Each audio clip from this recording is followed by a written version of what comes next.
Ce programme vous est offert par UBA. UBA, Africa's Global Bank.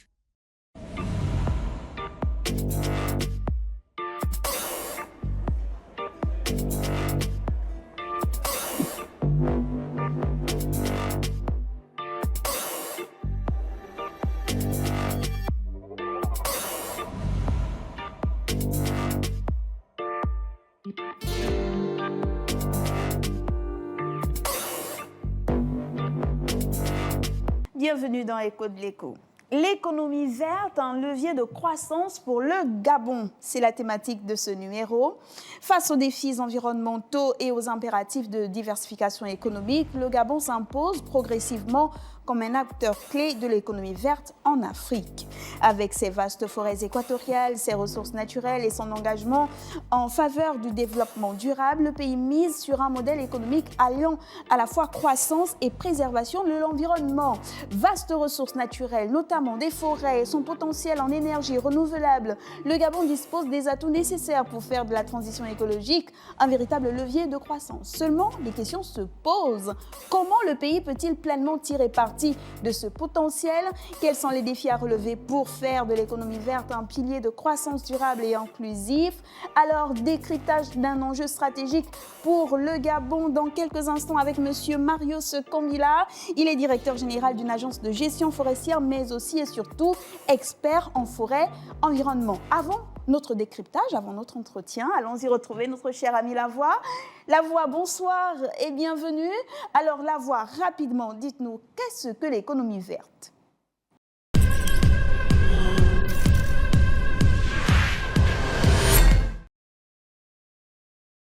Bonsoir à tous. L'économie verte est bien plus qu'un simple concept à la mode. C'est une véritable transformation du modèle économique traditionnel vers un système plus respectueux de l'environnement et socialement équitable. Elle repose sur une idée forte, concilie développement économique, protection de la planète et bien-être des populations.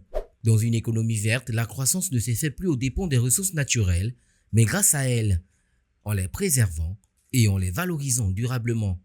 Cela signifie investir dans les énergies renouvelables, repenser nos modes de production et de consommation, promouvoir l'économie circulaire et encourager l'innovation écologique. Les bénéfices sont multiples.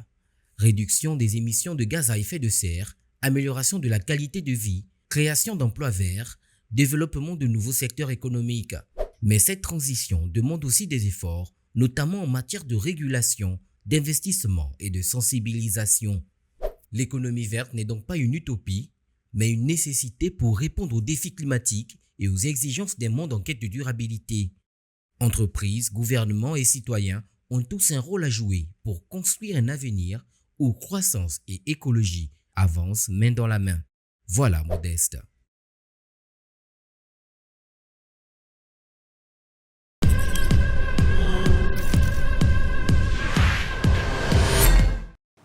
Alors, merci à vous, mon cher ami Lavoie. Nous sommes de retour sur le plateau avec notre invité. Je le disais déjà, il s'agit de Monsieur Marius Kombila. Vous êtes expert forêt et environnement, n'est-ce pas? En effet. Bienvenue. Je suis ingénieur forestier et environnemental. Parfait, vous êtes la personne qu'il nous faut pour cette thématique. Vous êtes aussi directeur général d'une agence. C'est une agence? C'est quoi? C'est un bureau d'études d'ingénierie en environnement, en développement durable et en foresterie, qui s'appelle Global Forest Environment Consulting, qui est créé depuis 12 ans, mais votre serviteur a environ 17 ans d'expérience. Parfait. Là, c'est vraiment pour nous rassurer. Et avant qu'on ne rentre dans le vif du sujet, cette agence, qu'est-ce qu'elle fait? Alors, c'est qui vos clients? Je me lève parce que je veux avoir des précisions sur la forêt gabonaise, je viens vous voir, ou bien il faut que je sois une entreprise, je dois être un média, je dois être des pouvoirs publics. Qui est-ce que vous recevez chez vous? Tout type d'acteurs sont nos cibles. Nos clients, ce sont les gouvernements. Nos clients, c'est le secteur privé. Nos clients, ce sont des individus. Tous ceux qui s'intéressent à la matière forestière. Nos clients, ce sont les bailleurs de fonds.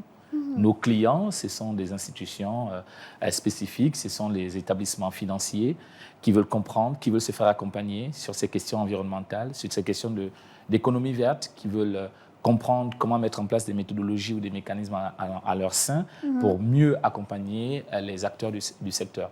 Nos clients, enfin, ce sont des individus qui ont des projets spécifiques, qui ont besoin de comprendre, qui ont besoin d'avoir la matière législative, réglementaire, la méthodologie technique et l'accompagnement adapté. Nous calibrons notre accompagnement en fonction de la cible en face de nous. Alors, pendant cette vingtaine de minutes, Gabon 24 sera votre client, mais également tous ces téléspectateurs qui nous suivent. Notre thématique est simple. On parle beaucoup d'économie verte et là, on se dit pilier de l'économie gabonaise. On va faire le lien tout à l'heure, mais déjà peut-être nous dire. On a entendu ou écouté quelques détails avec notre cher ami Lavoie, mais vous nous dire de façon générique, quels sont les piliers qui font l'économie verte? Alors, avant de parler des piliers de l'économie verte, il faut comprendre c'est quoi l'économie verte. Dites-nous. Elle consiste déjà et se repose sur 3 principes essentiels, c'est-à-dire le principe humain au centre, qui est l'écologie, l'économie et le social. En fait, l'économie verte, c'est l'alliance de la croissance économique, la préservation de l'environnement et le bien-être des populations. C'est arriver à mettre ensemble l'ensemble de ces 3 principes au centre de l'homme, répondre aux besoins actuels et à garantir ceux des générations futures. Et donc, c'est un concept né qui permet à la fois de répondre aux besoins des populations actuelles au niveau au quotidien, économique, etc. et prévoir que ces ressources que nous utilisons, il faut les utiliser de manière rationnelle, avoir des comportements vertueux qui permettront à l'avenir, à nos générations futures, de continuer à bénéficier des mêmes ressources à des quantités acceptables. Et dans cette présentation-là, est-ce qu'on retrouve tout de suite les différents piliers de cette économie verte? Bien sûr qu'on retrouve ces piliers. L'économie verte fait appel à la transition écologique aujourd'hui. Ce qu'on appelle transition écologique, c'est pouvoir partir des énergies fossiles aux énergies renouvelables, généralement. Mais ces énergies renouvelables nécessitent une certaine expertise, une certaine connaissance. L'économie aujourd'hui est axée, quand on parle de l'économie en termes de capitaux, c'est-à-dire que en capitaux, on va beaucoup plus utiliser la ressource pour gagner au maximum avec très peu de ressources humaines à utiliser. Mais dans l'économie verte, le concept il est complètement différent. Il faut se dire qu'on va aller rechercher la ressource, mais cette ressource, on doit pouvoir la prendre en tenant compte de sa durabilité. On va prendre la ressource en tenant compte de l'homme qui habite autour, donc il faut qu'elle se tombe bénéficie. Quand je parle de l'homme avec grand H. Il faut que cette ressource bénéficie à l'ensemble également. Mais comment y arriver? Donc il faut aller regarder les chaînes de valeur, les chaînes de valeur de l'environnement, notamment sur les questions de gestion des écosystèmes. Il faut regarder tout ce qui est gestion des déchets. Il faut regarder tout ce qui est énergie.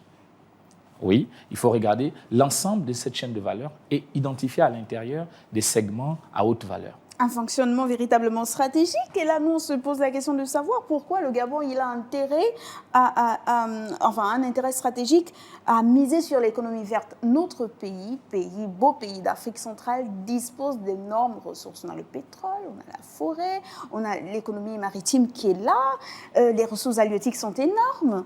Et puis on nous dit qu'il faut qu'on se tourne vers l'économie verte, c'est-à-dire cette économie qui va réfléchir à comment utiliser et bien utiliser. Mais on a tout en abondance. Pourquoi miser sur l'économie verte?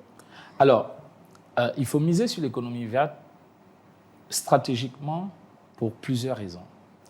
L'une des raisons essentielles, c'est la diversification de l'économie. La deuxième raison, c'est l'augmentation des emplois. La troisième raison, c'est la préservation de nos ressources. Et la quatrième raison, c'est l'innovation technologique, la connaissance, l'obtention des nouvelles technologies. Pourquoi? En fait, aujourd'hui, le Gabon a basé son économie pendant plusieurs années sur des ressources extractives, renouvelables pour certaines et d'autres non. Donc, à un moment donné, il faut se poser la question de savoir, doit-on continuer avec cet élan de travailler de manière à ce que, comme des rentiers, c'est-à-dire nous allons prendre simplement de la ressource qui nous nourrit et on s'en va, peu importe si elle termine. Dans les années 2000, la ressource naturelle forestière a connu une évolution substantielle avec la loi 1601 qui a permis de faire que la ressource forestière passe en aménagement, c'est-à-dire la gestion durable des forêts. On ne coupe plus de manière désordonnée, mais on va aller identifier la ressource en amont, voir dans quel environnement cette ressource se situe, prendre en compte les populations environnantes, prendre en compte la biodiversité, c'est-à-dire l'ensemble de la faune et de la flore, et se dire quel type de ressources ici on va prendre et laisser une pour les générations futures. Donc, la loi 16 est venue mettre ça en place. Ensuite, à côté, vous avez les autres ressources fossiles qui sont le pétrole, qui sont les mines, etc. Mais tout ça, les mines et le pétrole, ce sont des ressources non renouvelables. Alors, nous avons bâti notre économie là-dessus. Doit-on continuer ? Les marchés internationaux sont fluctuants et notre économie dépend de ces marchés. Oui. Et lorsque ces économies toussent, nous sommes en mal. Donc, il faut aller vers la diversification. Mais cette diversification ne doit pas se faire de manière désordonnée. On a aujourd'hui un concept différent qu'il faut intégrer sur la question de la filière de l'environnement, sur les chaînes de valeur de l'environnement. Traduire l'environnement en économie environnementale, au lieu que ça soit simplement des concepts liés à l'interdiction, des exigences contraignantes sans avoir un bénéfice derrière, donnant l'impression aux populations qu'on vient leur retirer leurs besoins primaires et qu'à la fin, il n'y a pas de bénéfices derrière. Donc l'idée, c'est de faire quoi ? C'est de dire, OK, l'environnement, nous avons la forêt. Cette forêt, nous en avons besoin aujourd'hui, demain pour les générations futures. Donc nous avons l'aménagement forestier, mais aller plus loin. Le Gabon a déjà instauré tout ce qui est certification forestière. Donc aller mettre un accent spécifique sur des aspects de durabilité au niveau de la forêt, dans l'exploitation actuelle. Ensuite, nous avons dans l'environnement les mécanismes de pollution. Nous avons les déchets organiques, etc. Est-ce qu'il ne faut pas valoriser ces déchets ? Faire une forme d'économie circulaire, mettre en place des industries qui vont traiter les déchets, trier, pour que ces déchets, à la fin, produisent par exemple de l'énergie. Ça devient de l'économie. C'est-à-dire que pendant plusieurs années, aujourd'hui, les bailleurs de fonds ont mis en place, ont financé à plus de 300 millions d'euros sur des mécanismes d'études de faisabilité, de la connaissance de la ressource, de la biodiversité, de la faune, la flore, etc. Nous avons la donnée, nous avons l'information, mais qu'est-ce qu'on fait de cette information aujourd'hui ? Il faut ensuite aller chercher des investisseurs qui vont venir intervenir dans le milieu, qui vont intervenir sur les aspects environnementaux, sur les aspects de biodiversité, mettre en valeur pour qu'on crée des nouveaux métiers qui seront durables. Donc, on sortira de l'emploi précaire, parce que si on est sur la chaîne de déchets, de la collecte, du transport, il y a différentes étapes. Acteurs et donc, différents acteurs qui vont entrer en jeu. Et ces acteurs ça va être de l'emploi créé, ça va être des Gabonais qui vont avoir de la richesse. Et on crée de la richesse, on sort les Gabonais de la pauvreté et on voit le niveau social augmenter. Ce que vous dites est déjà assez convaincant, mais faisons mieux, Monsieur Marius Kombila. De comment vous décrivez le processus, on a l'impression que cela va mobiliser beaucoup plus de ressources. C'est-à-dire que nous, on exploite le pétrole. On a des investisseurs qui viennent, qui prennent notre pétrole, ils travaillent, on leur donne de l'argent, ils nous donnent de l'argent, on gagne, ça va dans notre économie, on vend notre pétrole. Et là, vous nous dites, non, il ne faut plus faire ça. Il faut se tourner vers les ressources renouvelables. Mais pour utiliser ces ressources de façon respectueuse et renouvelable, il faut d'autres acteurs qui vont intervenir. Si, par exemple, il faut parler de l'État, mais là, l'État va sortir plus de moyens pour utiliser ces ressources de façon responsable. Comment on fait ? Au contraire, on crée des ressources. On crée de la ressource. Alors, il y a ce qu'on appelle des fonds verts, qui sont des fonds disponibles et orientés au financement spécifique des projets.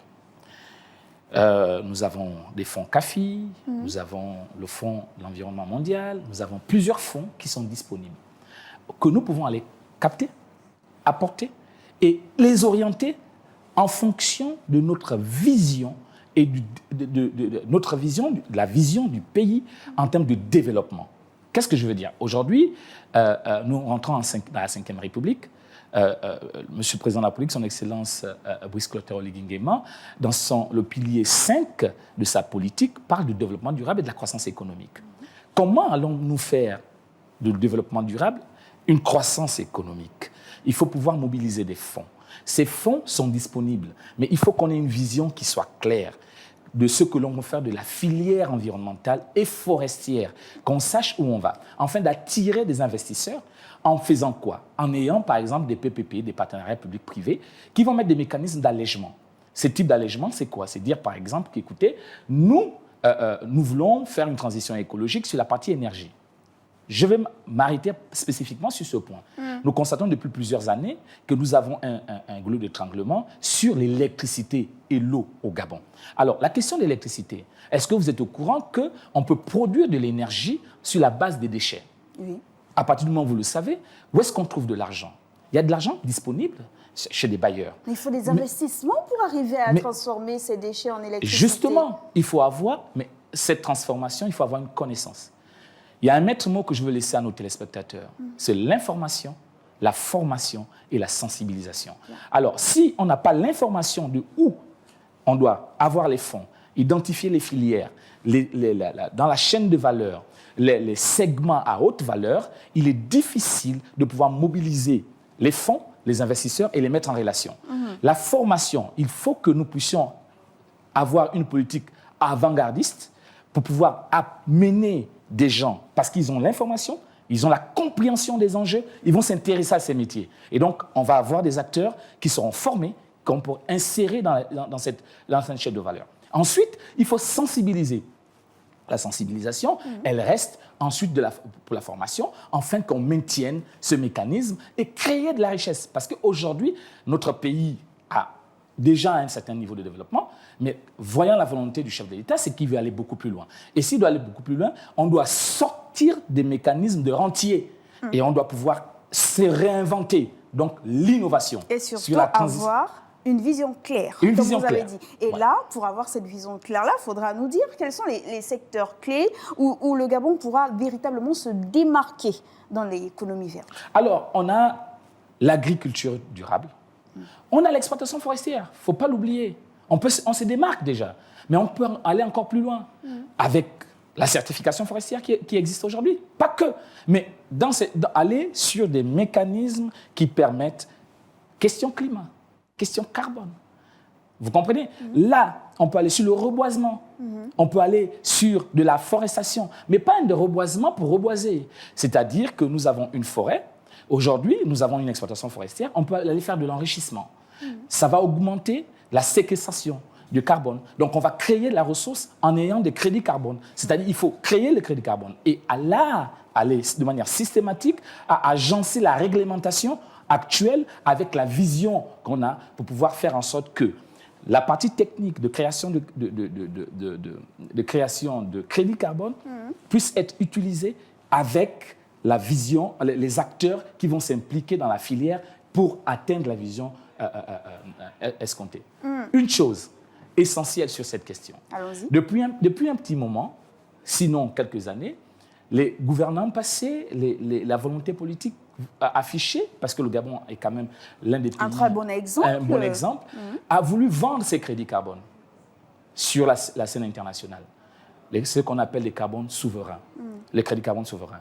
On n'a jamais réussi. Pourquoi? Parce que pour des instances internationales qui sont supposées financer, elles estiment que les efforts fournis par le Gabon ne sont pas suffisants pour pouvoir dire que c'est l'action humaine, c'est la volonté de l'État qui a permis que le Gabon puisse avoir ce couvert forestier qui séquestre le plus de carbone. Alors, il y a une solution qui est simple. Il y a les crédits carbone, le marché qu'on appelle le marché volontaire. Ce marché volontaire, c'est un marché avec des certifications qui sont plus allégées. Nous avons quelques sociétés. Ça veut dire que dans le marché volontaire, c'est le secteur privé qui va placer les crédits carbone afin de pouvoir obtenir en retour ce paiement. Mais pourquoi l'État ne se mettrait pas avec le secteur privé pour trouver des mécanismes communs, aller plutôt sur des marchés volontaires, à ce moment, vendre les crédits carbone, parce qu'on aura trouvé des solutions communes, c'est-à-dire on aura mis la législation convenable qu'il faut, des rétributions à l'État, proportionnelles sur la base des accords avec le secteur privé, et les crédits carbone auront été créés, seront vendus, les dividendes de l'argent va rentrer, l'État va financer ces projets structurants, ces projets sociaux, ces projets de développement, au travers d'un mécanisme environnemental. fondamental. Donc, la forêt, l'agriculture, on cite ces quelques C'est secteurs. quelques secteurs. L'agriculture, la forêt, quoi d'autre? Le transport. Ah bon? Oui. Comment? Ben, écoutez, aujourd'hui, on utilise le transport, le carburant. C'est de l'énergie fossile. Si on passe sur l'électrique, naturellement, là, on va baisser les émissions. Mais, on a besoin d'avoir des technologies qui permettront de pouvoir adapter, passer de la voiture fossile à la voiture électrique, etc. Donc, on va créer des nouveaux métiers. À ce niveau-là, on va avoir des nouveaux acteurs. Ces nouveaux acteurs, on va avoir un nouveau marché parce qu'on va avoir des nouveaux mécaniciens, on va avoir de nouvelles personnes qui vont naturellement s'impliquer dans le secteur. Donc, on va importer des produits, on va pouvoir développer des commerces à nouveau. Donc, il y aura naturellement les commerces anciens, donc des nouveaux commerces, donc des impôts nouveaux, donc du personnel nouveau, etc. etc. Et de la recette qui rentre dans les caisses de l'État. Dans les caisses de l'État. Voilà. Donc, on a ça. Et en plus, on a les questions de pollution. Là, on vient de parler du reboisement. La forêt, je parle d'exploitation, mais je parle du reboisement. Quand je parle de reboisement, c'est-à-dire planter pour augmenter la séquestration d'émissions, la séquestration de carbone. C'est-à-dire qu'on va augmenter notre espace. Là, aujourd'hui, nous avons notre couvert forestier à près de 88% du territoire. Mais si on va sur le reboisement va augmenter. Et ce reboisement a besoin d'expertise. Mais ce que vous dites est très intéressant. Et arrêtons-nous sur le reboisement. Il ne nous reste plus beaucoup de temps. J'indique aux téléspectateurs qu'il y a une deuxième partie, justement en accord avec cette thématique. Vous parlez de reboisement. Mais on va reboiser où? Puisqu'il faut construire des routes, il faut construire des écoles, des hôpitaux, il faut développer le pays. Alors vous dites qu'il faut qu'on arrête de couper pour couper nos bois, nos forêts. Il faut penser au reboisement. Mais c'est où que cela va se passer? Dans quelle région du Gabon? Madame Ocon, votre question est intéressante. D'autant plus qu'on ne va pas reboiser dans des zones boisées, sinon ça n'a aucun sens. J'ai parlé tout à l'heure d'enrichissement. C'est peut-être un terme technique. Ça veut dire quoi l'enrichissement? Nous faisons déjà de l'exploitation forestière. Pour faire une exploitation forestière, on ouvre des routes. Pour faire une exploitation forestière, on ouvre des camps. Pour faire une exploitation forestière, il y a des trouées d'abattage.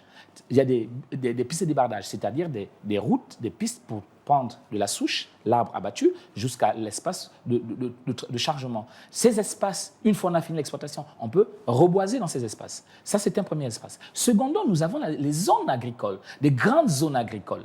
Je vous ai parlé de l'agriculture durable. Si nous faisons un accent sur l'agriculture durable, nous allons faire des composts, des engrais à partir des déchets organiques, etc. Ça veut dire que nous allons utiliser moins d'espace pour faire l'agriculture et sur un espace réduit, nous allons intensifier notre agriculture et répondre aux besoins de notre alimentaire. De notre économie et de notre consommation. Voilà, notre consommation. En fait, on va plutôt beaucoup plus répondre à notre défi de souveraineté alimentaire. Voilà, besoin alimentaire. Et donc, on aura résolu un problème d'un côté et on va apporter encore une autre solution de l'autre côté. Parce que les espaces déforestés pour l'agriculture, c'est terminé. Et il faut les reboiser là. Voilà des espaces. On a quelques savanes.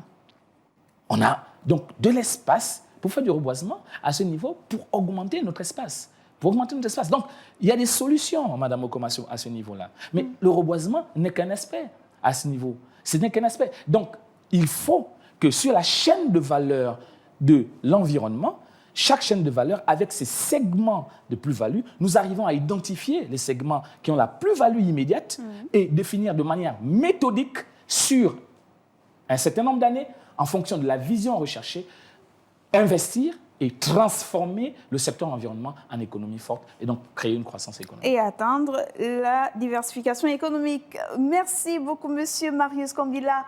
Vous êtes expert forêt et environnement, mais pas que. Vous êtes également directeur général d'une agence. Rappelez-nous laquelle? Global Forest Environment Consulting, qui est un bureau d'études d'ingénierie en environnement. Très bien. Et en développement durable. On se retrouve dans un autre numéro.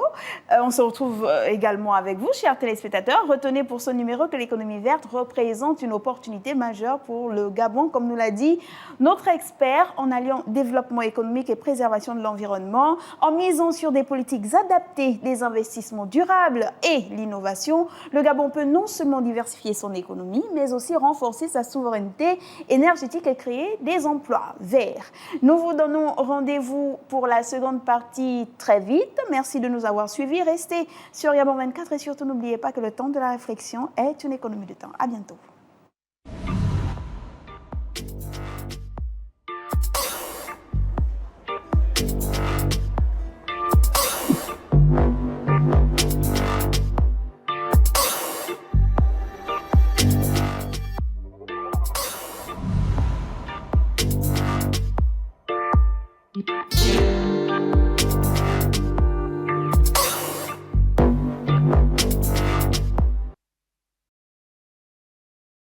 Ce programme vous a été offert par UBA. UBA, Africa's Global Bank.